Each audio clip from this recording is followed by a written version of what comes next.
तुमसे हो गई? मैं तो हमेशा गांव आती जाती रहती हूँ, तुम्हारा ही कुछ आता पता नहीं रहता है। पता नहीं कहाँ हो, किस दुनिया में व्यस्त हो। अरे कुछ नहीं, तुम तो जानती हो मैं मुंबई में रहती हूँ और वही जॉब करती हूँ, समय ही नहीं मिलता है। तो यहाँ किस लिए आई हो? मैं यहाँ अपनी मदर इन लॉ को लेने आई हूँ, लेकिन अब क्या बताए, वो जाना ही नहीं चाहती हैं। उन्हें यहाँ की मिट्टी ही बहुत पसंद है। अब बबीता तुम तो जानती हो, गांव के लोग तो हमेशा यही सोचते रहते हैं कि देखो बहुरिया शहर में मटर गश्ती कर रही है और सास गांव में पड़ी है। हम अपनी सास को ले जाना चाहते हैं, लेकिन सास मेरी जाना ही नहीं चाहती है। वो कहती है हमको यही बहुत अच्छा लगता है। बताओ, हम तो बहुत दुविधा में पड़ जाते हैं। अम्मा हमारे साथ चलने को तैयार ही नहीं है। जो लोग गाँव में रहते हैं उन्हें गाँव का वातावरण नहीं अच्छा लगता है, उन्हें शहर का वातावरण नहीं अच्छा लगता है। शहर में बहुत शोरगुल होता है। हाँ यही सच है, तभी अम्मा चलने को तैयार नहीं है। और बबीता आजकल सुन रही हो, देख रही हो कैसी कैसी घटनाएं हो रही हैं। हाँ, जब तक मानव धरती पे रहेंगे घटनाएं और क्राइम तो होता ही रहेगा, इसे तो कोई नहीं रोक सकता है। ये सब जो क्राइम हो रहा है वो तो हो ही रहा है, लेकिन तुम देखो दामाद और सास के रिश्ते को कलंकित कर दिए। कहीं ऐसा सुनने में आता है कि बिटिया की शादी होने वाली थी 16 अप्रैल को, माँ उसके साथ भाग गई। अब कितना अटपटा लग रहा है। अब 4 लोग कितना हंस रहे हैं, कह रहे हैं देखो सास दामाद के साथ भाग गई। अब तुम ही बताओ बबीता, क्या सास को ऐसा काम करना चाहिए? नाक कटवा दी कि नहीं? सबकी बेइज्जती हो रही है कि नहीं?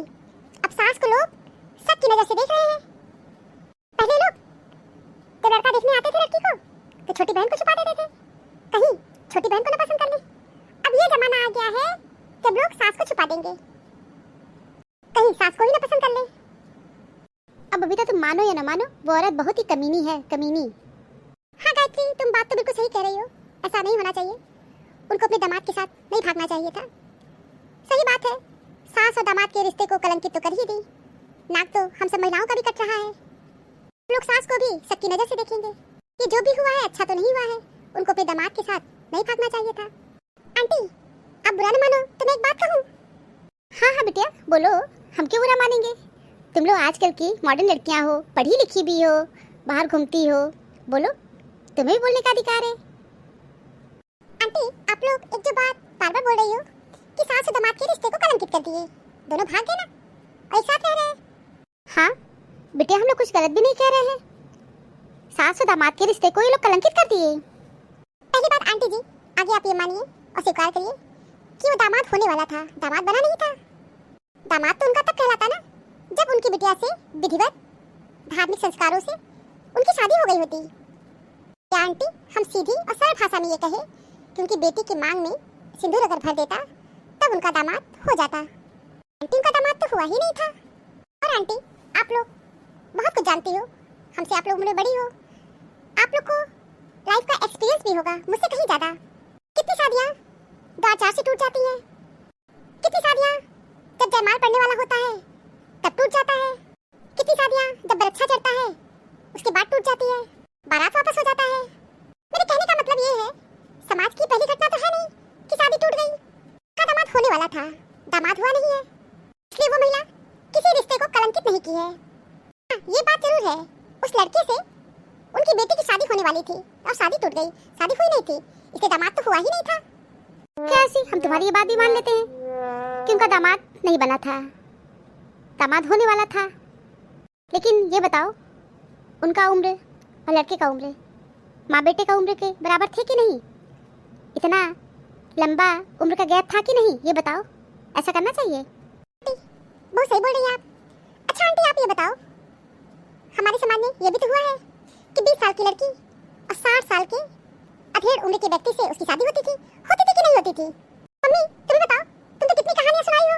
अरे रामलाल एक 20 साल की लड़की को लेकर भाग गए थे कि नहीं भाग गए थे? तुम बताओ, तुम बताई थी ना 40 साल का अंतर था। मम्मी राम खिलावन 35 साल के थे और तुम्हें बताई थी 15 साल की लड़की को लेकर भाग गए थे। भागे थे कि नहीं भागे थे बताओ। हाँ हम जो बताए हैं गलत थोड़ी ना बताए हैं, बिल्कुल सही बात है। तो क्या मम्मी इन पुरुषों को कोई कहा कि ये लोग नाक कटवाने का काम किए हैं? नहीं, ऐसी हमारे समाज में यही होता है कि आदमी की उम्र बहुत ज्यादा चाहे कितना भी हो जाए, लेकिन लड़कियों की उम्र बहुत कम होनी चाहिए। हाँ मम्मी, समाज का क्या मापदंड है? मेल के लिए कुछ और, फीमेल के लिए कुछ और। आदमी किसी महिला के साथ शादी कर ले, लड़की की उम्र कम हो और मेल की उम्र ज्यादा हो, वो अच्छा है। अगर हमारे समाज में कोई महिला अपने से छोटे उम्र के लड़के से शादी कर लेती है वो गलत है, बल्कि गलत है, बहुत गलत है, पाप है। हाँ बिटिया, ये गलत है। हमारे समाज में कम उम्र की लड़की की शादी बहुत ज्यादा उम्र के वर के साथ हो जाता है, लेकिन हमारे समाज में ऐसा नहीं होता है कि लड़की की उम्र ज्यादा हो और लड़की की उम्र कम हो। ऐसी शादी हमारे समाज में नहीं होती है।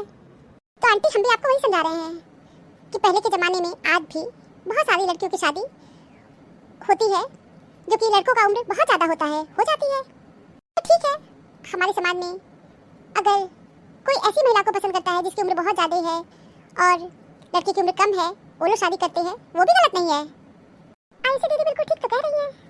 हमारे ही रिश्तेदारी में लड़की की उम्र बहुत कम थी और लड़के का उम्र बहुत ज़्यादा था, 16-17 साल बड़ा था। लोग कर दिए शादी। हाँ, बात तो बिल्कुल सही है। अरे बबीता, जीजा से शादी नहीं हो गई थी उनकी, और सोचो जीजा में और उनके में उम्र का कितना अंतर था।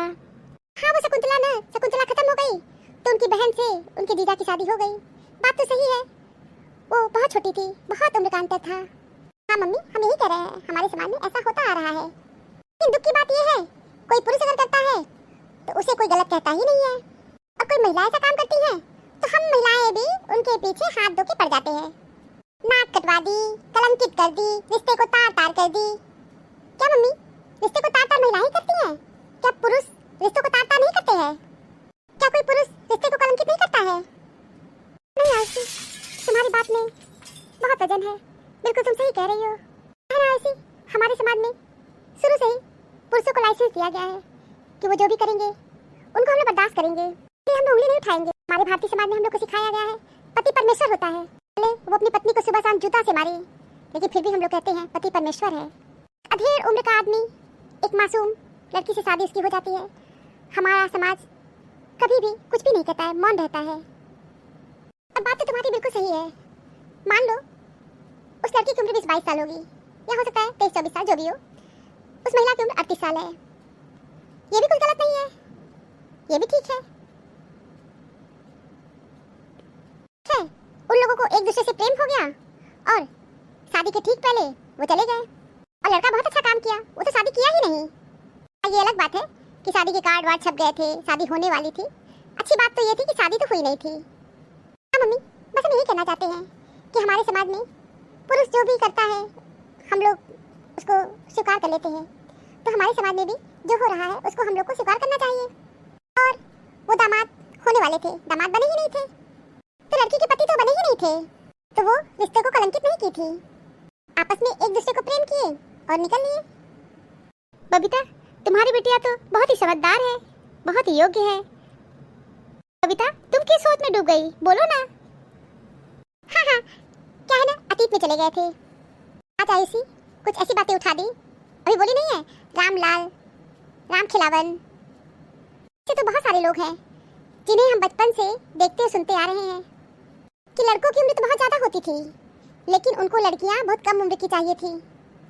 और तो और छोड़ो, मेरी दादी माँ, मेरे चाचा मेंटली डिस्टर्ब थे, घर में उनकी कोई शादी नहीं करना चाहता था, मेरे चाचा स्वयं शादी नहीं करना चाहते थे, लेकिन मेरी दादी माँ हमेशा जो भी रिश्तेदार नातेदार आते थे उनसे यही कहती थी, कोई 16 साल की लड़की बताओ। हर साल मेरे चाचा की उम्र बढ़ती जाती थी, लेकिन मेरी दादी माँ को सिर्फ और सिर्फ 16 साल की लड़की चाहिए थी शादी करने को। तो हम लोग कहते थे, दादी माँ, चाचा की उम्र तो बढ़ती जा रही है और तुमको लड़की 16 की ही चाहिए, 17 की नहीं चाहिए, 18 की नहीं चाहिए, 19 की नहीं चाहिए। तो तुम हंसोगी, हम लोग को गाली देके भगा देती थी और कहती थी, तुम लोग लड़की जात हो, कम बुला करो, ज्यादा मत बुला करो। हम लोग को चुप करवा देती थी। यहाँ तक कि मेरे पापा से ये भी कहती थी कि तुम्हारी लड़कियों को कोई तमीज नहीं है, इनको तमीज सिखाओ। तो जिस घर में जाएंगी नाक कटवा देंगी। लोगों को बड़ों का लिहाज नहीं है, बड़ों से कैसे बात की जाती इनको तमीज नहीं है। ऐसे तो हम लोग हमेशा अपनी दादी माँ से सिर्फ गाली ही सुनते थे, हमेशा गाली सुनते थे। दादी माँ तो मेरी इतनी तेज थी कि हम लोग को मारने के लिए चप्पल निकाल लेती थी, हम लोग भागते थे, कभी कभी तो चप्पल फेंक के मारती थी। लेकिन हम लोग भी दूर खड़े होकर के अपनी दादी माँ को सुनाते जरूर थे कि दादी माँ, आप बहुत गलत कर रही हो, चाचा की उम्र बहुत ज्यादा है, आपको लड़की चाहिए 16 साल की, आप गलत कर रही हो। तो बचपन में हम लोग के ऊपर खूब चिल्लाती थी। तो आज की बात बिल्कुल सही है कि हम लोग के जमाने में तो एक अधेड़ उम्र की आदमी की शादी कम उम्र की लड़कियों से तो होता ही था। हाँ, बात तो सही कह रही है बबीता, हमारी मम्मी लोग भी यही कहती थी, बर का उम्र दूना हो तो भी शादी हो जाती थी, की उम्र 38 साल है और मान लीजिए उस लड़की की उम्र 20-22 साल है, तो ठीक तो है? गलत क्या है? कुछ भी गलत नहीं है। जो भी हो, आयुषी हम लोग के दिमाग की बत्ती जला दी, ज्ञान जाग गया। आंटी कब तक मानो रहेंगे? क्राइम होता रहेगा और ऐसी घटनाएं भी सुनने को मिलेंगी। हाँ, अभी पता नहीं कैसी कैसी घटनाएं देखने सुनने को मिले। आंटी इसी को कहते हैं परिवर्तन।